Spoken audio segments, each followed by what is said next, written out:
Welcome to Greg Hansen's Video Notebook, brought to you by Sam Levitt's Furniture. I'm Star Sports Editor Ryan Finley here with Greg Hansen. Greg, the Arizona Wildcats have their spring football game here on Friday. This is a team that I think looks better than it did a year ago. Rich Rodriguez seems to be saying all the right things, but it is going to be a climb if this team hopes to repeat as Pac-12 South champions. All of the talk about improvement, and I agree with it. They've rebuilt an offensive line like that. Suddenly you look at the schedule next year within the Pac-12, and it's just staggering how good this league has never been better, isn't it? I used to hold out and say the early 90s was better. It's not. Right. This is the best. Because top to bottom, I mean, there's no easy out, so to speak. Well, I'm mixing my sports metaphors here. But there's no easy out, there's no easy win in the Pac-12. Even somebody like lowly Colorado, who has been the conference's pincushion for the last couple of years, is actively getting better day by day. Last week, Colorado announced its $200 million phase to improve its facilities. They started to put a roof on it. And their athletic director, Rick George, said, "We have the best football facilities in the Pac-12. And I almost passed out because every school in the Pac-12 has said that in the last 5 years. Now Colorado's there. Oregon State's there.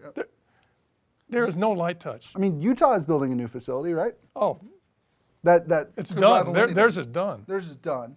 Arizona just unveiled the Lowell Stevens football facility, which is impressive, yes, but I mean, not the new. It's not the newest. It's not the most expensive in the league, and that's just before. That's just when you're talking the Pac-12 South. USC's building something. UCLA's building something. ASU's building a new stadium. Hey, Oregon State's starting over. They started this in 2001. Right. They're starting over, spending another $50 million. I mean, it goes in laps. Wow, and they're just all chasing each other. UCLA's building what, $50 million football thing? Yeah. They needed it more than anybody. Absolutely. And now, I mean, they have the recruiting advantages like nobody's business, and now they're going to have that. Greg, when you look at the Pac-12 South, I mean, I think USC is a force to be reckoned with, as they always are. ASU, you got to figure will be just as good as they were. I mean, to me, where Arizona finishes may hinge on if they are better on paper and when they face them than Utah, than Arizona State. You know, to me, it's the same as last year. I kept looking at the schedule last year, week to week, and thinking Arizona could lose every game. Yep. And yet they win the division. Yep.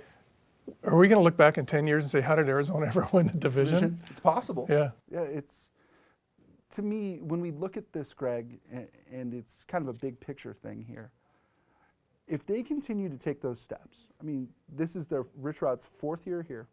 Using his own philosophy, this is the win big year. Yes. Is this team poised to win big?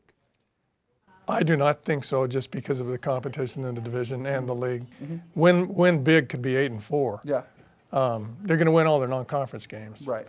But winning big in the Pac-12 South, maybe last year was the year they won big. Yeah. 7-2. I know. And they're so ahead of schedule. I mean, had we talked 5 years ago, Greg, and said, Rich Rodriguez will be here, they will have a new facility, and they will win the South. Oh. Me and you would have fallen over. That's a fairy tale, and it happened. And it happened. Yeah. And it happened. And that's one thing that I think doesn't necessarily get a whole lot of appreciation. The way Arizona lost in their bowl game, I think, washed over a lot of the success that they had. Yeah. To do what they did, to beat their rival, to win the South, I think is something that 20 years from now will be looked on as a much bigger accomplishment than we see it as now. That day they beat Arizona State in the Territorial Cup to clinch the division title, that may be a day that you don't see here for many, many years. Absolutely. And my favorite Greg Hansen column, maybe of all time, off of that game.